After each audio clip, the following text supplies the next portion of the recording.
Salut à tous, on se retrouve aujourd'hui pour parler du Paris Saint-Germain ce mardi 6 janvier et on commence tout d'abord avec le programme bien sûr de l'équipe là pour les prochains matchs. Donc aujourd'hui pas de rencontre mais un match dès après-demain jeudi, c'est plutôt rare que le Paris Saint-Germain joue un jeudi.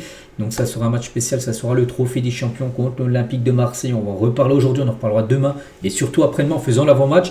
Mais pas que lundi prochain, il y aura le match contre le Paris FC de nouveau, cette fois-ci de la Coupe de France. Ensuite, retour de la Ligue 1 contre Lille, la Ligue des Champions contre le Sporting, la GOCR en Ligue 1 et le Newcastle de nouveau en Ligue des Champions sera le 8e et dernier match de poule. Après, ça sera place soit au 16e de finale, enfin on n'espère pas, mais plutôt place au 8e peut-être de finale, si Paris vient à se qualifier bien sûr par rapport au top 8. Donc voilà le gros programme bien sûr pour reste des matchs pour le mois de janvier. Et concernant la première rencontre là qui arrive, c'est le match bien sûr contre Marseille, donc c'est le classique français, donc c'est pas de la Ligue 1, donc là c'est le trophée des champions, il y a un titre à aller chercher.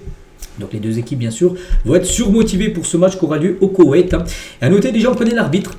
Voilà, donc il a été désigné aujourd'hui, donc ça sera Thomas Léonard, qui est désigné pour être au sifflet du trophée des champions. Voilà, donc c'est un arbitre qui dirige des matchs de Ligue 1, qui sera bien sûr l'arbitre de cette rencontre. À noter le programme bien sûr de l'équipe parisienne avant ce match là dans 48 heures. Donc le programme du PSG pour son voyage au Koweït. Donc tout d'abord 10h30 entraînement ce mardi au campus PSG. Donc quand je fais la vidéo il est 10h45. Donc là actuellement les joueurs sont à l'entraînement. Voilà. Donc cet après-midi départ pour le Koweït en début d'après-midi, je sais pas peut-être 13h pour se rendre là-bas. Donc 17h entraînement mercredi. Donc demain de nouveau en entraînement, puis conférence de presse dans la foulée avec Enrique, puis on pense sur un joueur. On ne sait pas encore qui sera le joueur, bien sûr, avec Enrique en conférence de presse.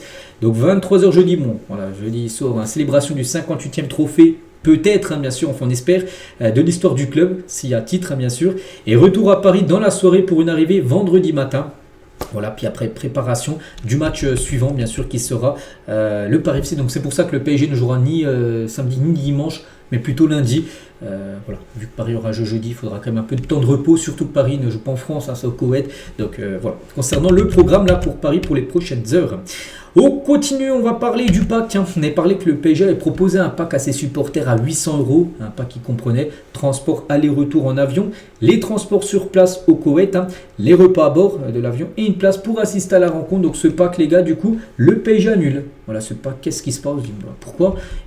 Faute d'un nombre suffisant de participants, parce que 800 €, ça reste comme une somme énorme. Et oui, il y a eu des personnes qui se sont inscrites, mais du coup, il n'y a pas assez de monde. En gros, il fallait peut-être un quota, je ne sais pas, peut-être de 500 personnes, je ne sais pas, je dis au pif, et il n'y en avait pas assez. Du coup, le pack est annulé. Donc, il n'y aura pas de supporters du PSG, à part si c'est des supporters qui partent leurs propres moyens, on va dire. Mais sinon, ce pack, les gars, est annulé. Voilà, donc ça va sonner creux. Je sais qu'aussi les supporters de Marseille ne seront pas là. Le match est au Koweït, donc ce sera des supporters locaux qui seront présents bien sûr pour cette rencontre. À noter juste que le PSG Fan Club du Liban, parce que Paris a des fan clubs un peu partout. Il y en a au Liban, il y en a aux États-Unis, il y en a au Canada que j'ai pu voir, il y en a en Afrique. Et le fan club du PSG du Liban, eux devraient être présents bien sûr et mettre un peu d'ambiance tout simplement dans ce stade du côté du Koweït. Concernant Vitinha, donc lui lance les hostilités avant le trophée des champions. Donc Vitinha à la fin du match contre l'équipe du Paris FC avant-hier. Donc il a dit, chaque trophée qu'on a devant nous, on a envie d'aller le manger. Il faut gagner le plus de trophées possible, c'est important. Plus c'est Marseille, donc il y aura encore plus d'enjeux. Il faut toujours se remettre en question. On sait qu'il y a des choses bien sûr à améliorer. Il faut travailler très dur pour atteindre nos objectifs et gagner un maximum de trophées. Donc voilà, Vitinha qui sera certainement titulaire s'il n'y a pas de problème pour lui. Il est prêt, comme tous les autres joueurs parisiens, à aller chercher le 58e peut-être trophée de l'histoire bien sûr du club.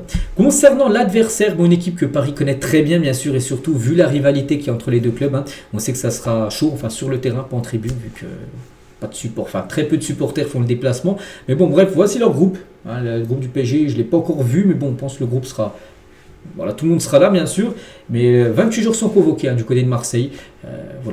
Concernant cette équipe qui, n'oubliez pas, battu le PSG en début de saison. On se souvient une défaite 1-0, c'était lors du jour du Ballon d'Or d'Ousmane Dembélé. Ça avait été joué lundi parce qu'il y a eu des orages la veille. Donc ce sera aussi une petite revanche bien sûr pour Paris. Surtout là, il vaut mieux perdre en championnat là, il y a 2 mois et gagner après-demain. Parce que là, il y a un titre à aller chercher un trophée bien sûr. Voilà pour Paris. On continue avec toute autre chose, on va parler du Parc des Princes parce que là, les dernières heures, il y a beaucoup neigé en Île-de-France, à Paris ou même sur la France. Et regardez le Parc des Princes recouvert de neige. Bon, pas de match là dans l'immédiat, enfin il y a un match lundi prochain. Mais voilà, la neige aura bien sûr fondu d'ici là. On continue, on va parler cette fois-ci de Warren Zaïre-Emery parce que Zaïre-Emery, les gars, choque un peu tout le monde. Il joue défenseur droit, mais on a l'impression qu'il est défenseur droit depuis sa plus jeune enfance, les gars. Il est très bon et tout le monde est un peu choqué de son niveau. Donc au milieu comme latéral droit, les performances séduisantes de Warren Zaïre-Emery. Donc peut-il devenir un latéral droit à part entière et vraiment maintenant être seulement défenseur droit, plus jouer au milieu de terrain, même si lui bien sûr préfère jouer au milieu. En club, comme en sélection, personne ne le voit durablement au poste de latéral droit. Enrique ne pose pas la question en ces termes et a toujours cultivé la polyvalence de ses joueurs. Donc polyvalence, c'est dire un peu comme un Zaïre-Emery qui joue de base milieu de terrain, mais qui peut venir dépanner, par exemple défenseur droit, parce que Hakimi, on n'est pas là. Donc au club, on sait qu'on dispose quand même du meilleur latéral droit au monde, c'est quand tu as Hakimi. Voilà, donc oui, Zaïre-Emery dépanne, mais on sait qu'Hakimi, c'est quand même un cran au-dessus. Hakimi, voilà, c'est du très haut niveau, bien sûr, mais pour l'intérim, tout ça, mais il dépanne très bien. On va dire Zaïre-Emery, mais l'intérim de Zaïre-Emery était pendant que ce soit dans le duel défensif ou les courses offensives. Le Titi sait faire parler sa puissance et a progressé dans des orientations de corps. En équipe de France, je pense là vraiment qu'il a une place à jouer. Zaïre-Emery, parce qu'au milieu de terrain, je pense que c'est un peu bloqué. En équipe de France, comme un peu à Paris, mais une place de défenseur droit en équipe de France à Jules Koundé, je pense que il est peut-être meilleur pour moi que Koundé, Zaïre-Emery. Donc en équipe de France, Deschamps l'a toujours perçu comme un milieu. La période actuelle peut-elle faire infléchir le sélectionneur et se dire Deschamps il voit les performances du PSG que Zaïre-Emery joue très bien défenseur droit, et peut-être lors de la prochaine liste, du mois de mars où il y aura 2 matchs contre le Brésil et la Colombie, et pourquoi pas l'essayer déjà défenseur droit en équipe de France. Et après là il pourra peut-être, s'il est bon, avoir une place peut-être garantie pour être titulaire en Coupe du Monde, parce qu'au milieu de terrain on ne pense pas qu'il sera un titulaire bien sûr. Donc voilà, c'est pour ça que c'est un joueur très polyvalent. Regardez pas mal de stats, tiens, on va aller sur des stats comme ça. Donc on se situe Zaïre-Emery comparé à d'autres gros latéraux droits en Europe. Donc stats à peu près par 90 minutes jouées, toutes compétitions confondues. Donc les ballons touchés, par exemple Warren Zaïre-Emery à peu près c'est 85 ballons touchés à peu près toutes les 90 minutes. Par exemple d'autres défenseurs droits comme Trent Alexander-Arnold, Koundé ou même Hakimi. Donc Hakimi lui c'est à peu près 108 ballons touchés. Bon c'est un peu moins, les ballons touchés tu peux en toucher encore plus, si tu demandes encore plus l'appel.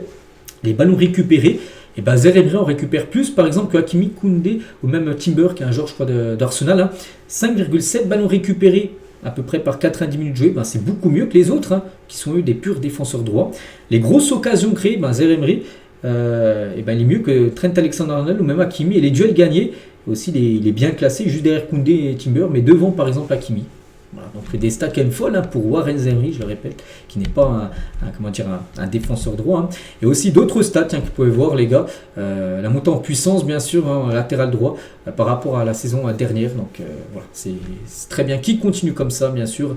Bon après de base, lui il préfère quand même toujours jouer bien sûr au milieu de terrain.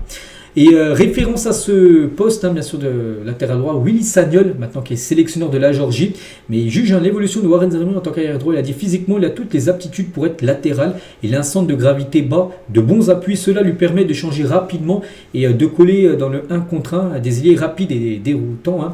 Offensivement, ce qu'il y a d'intéressant, c'est qu'il puisse partir de plus bas. Il a le jeu face à lui et ne se retrouve pas coincé dos au but. Et ça colle avec ses qualités.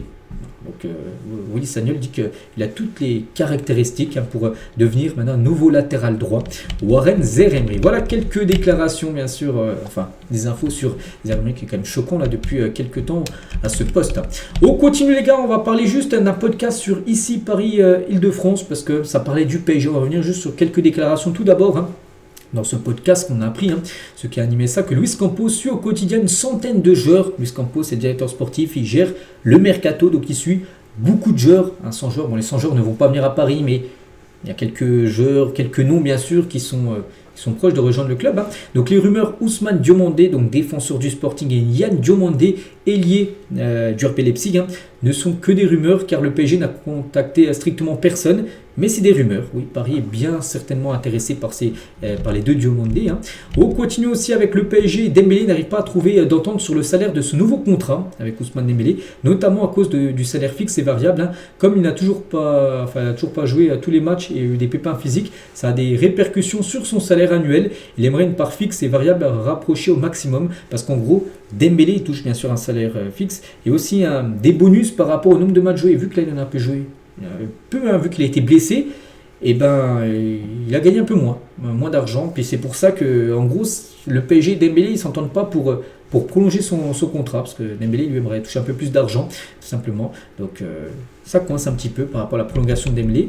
On apprend également, toujours dans ce podcast, que Noam Camara, tout jeune joueur, est sujet à un départ en prêt. Le jeune Parisien aimerait avoir du temps de jeu. On peut comprendre ça qu'il joue très peu en équipe première, donc il pourrait potentiellement partir.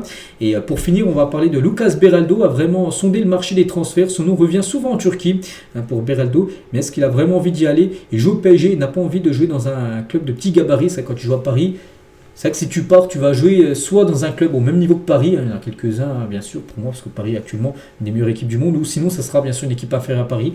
Et voilà, Beraldo, lui, il se dit, il est quand même à Paris, pourquoi pas y rester malgré son temps de jeu, on sait, très réduit. Donc voilà les gars ce qu'il y avait à dire aujourd'hui, j'espère que ça vous a plu. On se retrouve nous demain bien sûr, demain mercredi. Pour le prochain numéro, je vous souhaite une très bonne journée et à demain.